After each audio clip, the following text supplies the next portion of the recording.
종교인 과세 개정안이 국무회의를 통과했지만 논란은 계속되고 있습니다. 올 한해 타워크레인 사고가 잇따른 가운데 건설 현장 근로자들이 안전대책을 촉구하고 나섰습니다. 직장 선교의 대부 방선기 목사를 만나 크리스천 직장인들의 신앙생활을 위한 교회의 역할은 무엇인지 들어봤습니다.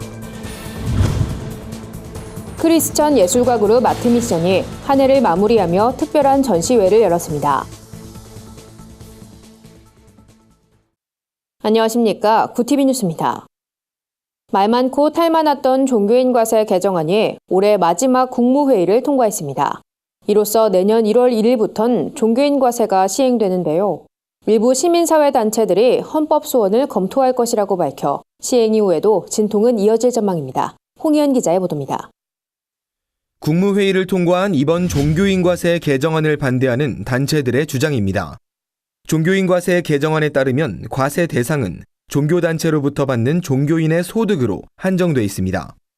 또 종교 활동비에 대해선 비과세로 하되 금액은 세무서에 신고해야 한다고 명시하고 있습니다. 반발이 일어난 부분은 바로 이 종교 활동비에 대한 겁니다.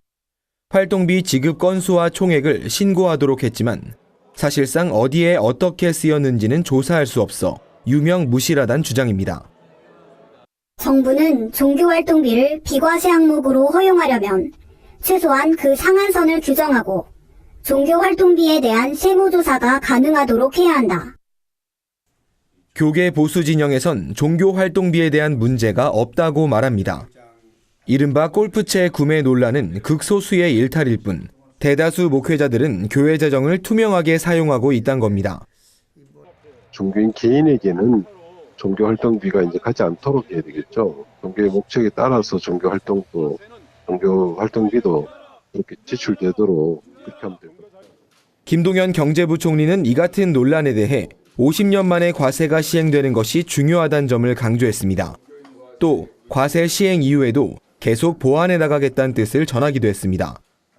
하지만 일반 시민단체들은 이전보다 더 강력한 대처를 예고했습니다.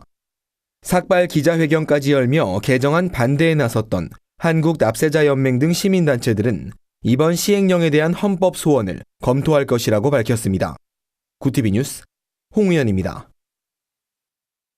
올 한해 건설 현장에서 타워크레인 작업 도중 근로자가 사망하는 사고가 7차례나 발생했습니다.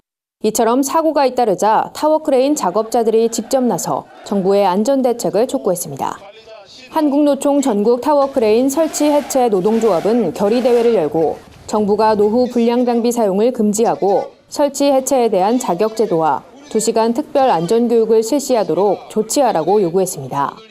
한국노총 비정규직연대회의 이상원 의장은 정부가 타워크레인 작업 자격제도를 도입하기로 약속했는데 내년 예산에서 관련 항목이 제외됐다며 안전대책이 마련되지 않으면 작업을 거부하겠다고 주장했습니다. 이에 대해 한국기독교교회협의회 강석훈 정의평화국장은 효율성만 추구하는 데서 벗어나 생명을 가장 우선시하도록 제도적 대책뿐 아니라 사회적 인식 변화가 필요하다고 말했습니다. 타워크레인 사고는 올해 19명의 목숨을 앗아갔습니다. 지난 5월엔 경남 거제에서, 지난 9일과 18일엔 경기 용인과 평택 건설 현장에서 사고가 잇따랐습니다. 기업과 교회, 학교에서 수십 년간 사역을 감당한 목회자가 있습니다. 최근 이랜드 사목에서 은퇴한 방선기 목사 이야기인데요. 은퇴 후 새로운 사역을 준비하고 있는 방선기 목사를 만나 크리스천 직장인들을 위해 교회가 감당해야 할 역할은 무엇인지 들어봤습니다. 우현근 기자입니다. 국내 유명 기독교 기업에서 30여 년간 사목으로 일한 방선기 목사는 직장 사역의 전문가로 불립니다. 오랜 기간 전국의 직장인들을 상대로 강연하며 신앙적 고민에 대한 해법을 제시하고 있습니다. 박 목사는 오늘날 크리스천 직장인들의 가장 큰 문제는 직장과 믿음을 분리해서 생각하는 것이라고 말합니다. 직장과 신앙생활을 절대 이분법적으로 생각해선 안 된다는 겁니다. 그 일을 주님의 일처럼 할 수 있을 때 그게 하나님이 원하시는 것이고, 그럴 때 사실은 세상에서도 크리스천이 인정받을 수 있다는 거죠.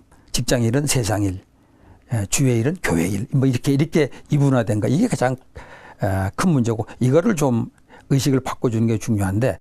크리스천 직장인들은 일과 신앙, 가정의 균형을 맞추기가 쉽지 않습니다. 박 목사는 이러한 고민 해결에 교회가 나서야 한다고 조언했습니다. 특히 날이 갈수록 심화되는 청년 실업 문제에도 교회가 적극 개입해야 한다고 강조했습니다. 청년 실업의 문제는 뭐 이게 우리나라 문제가 아니라 우리나라 문제만 아니라 전 세계 문제입니다. 헬조선 그 표현 쓰는 거 이게 사실은 조금 이거 너무 과대한 표현인 것 같아요.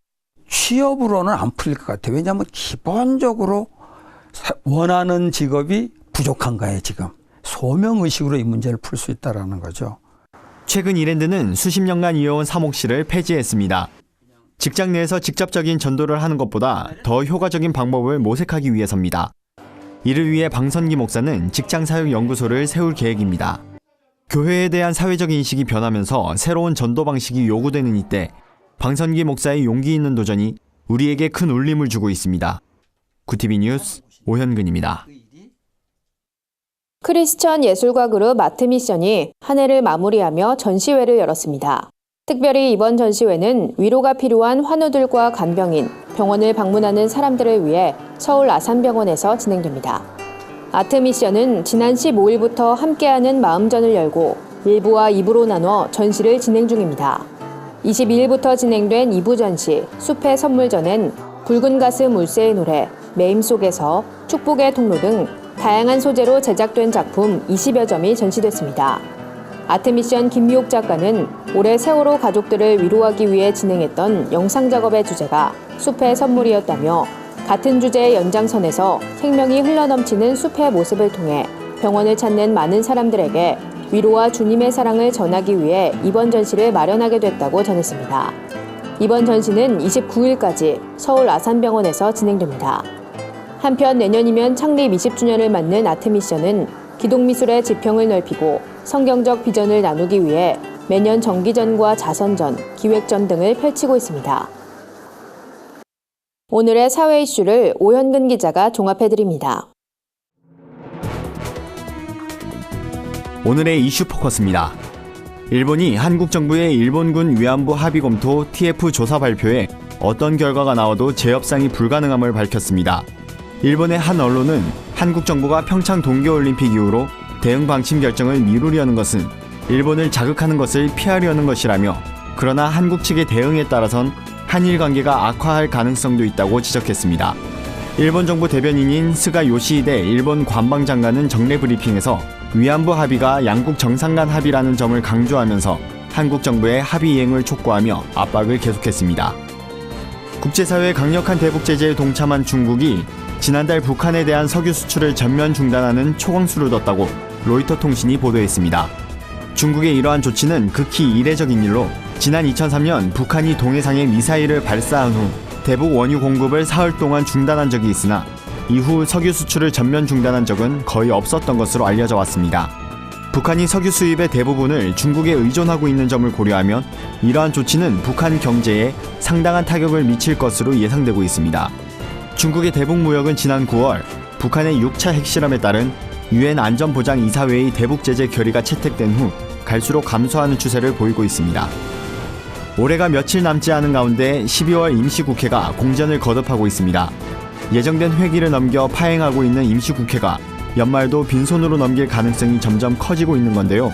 특히 파행의 결정적 계기를 제공한 국회 개원특위의 시한 연장을 놓고 더불어민주당은 여전히 2월 말까지 결론 도출에 방점을 찍고 있지만, 자유한국당은 지방선거와 개헌 국민투표 동시 실시 반대 입장에서 꿈쩍도 하지 않아 돌파구 마련이 쉽지 않은 상황입니다.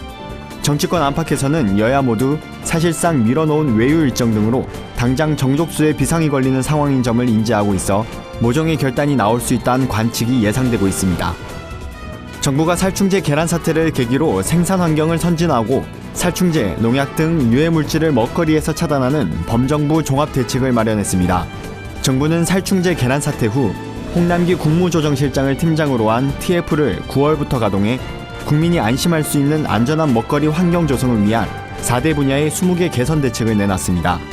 4대 분야는 축산산업 선진화, 인증제도 개선, 식품안전 영양관리 강화, 관리체계 정비 등으로 부처 간 사전 협의를 의무화해 엇박자를 차단하고 유해물질 검출 시 합동 대응키로 했습니다.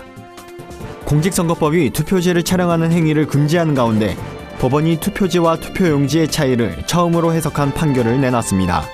수원지법 여주지원 형사부는 지난 대선 당시 기표소 안에서 기표하기에 앞서 자신의 휴대전화로 투표용지를 촬영해 공직선거법 위반 혐의로 기소된 김모 씨에게 무죄를 선고했다고 밝혔습니다.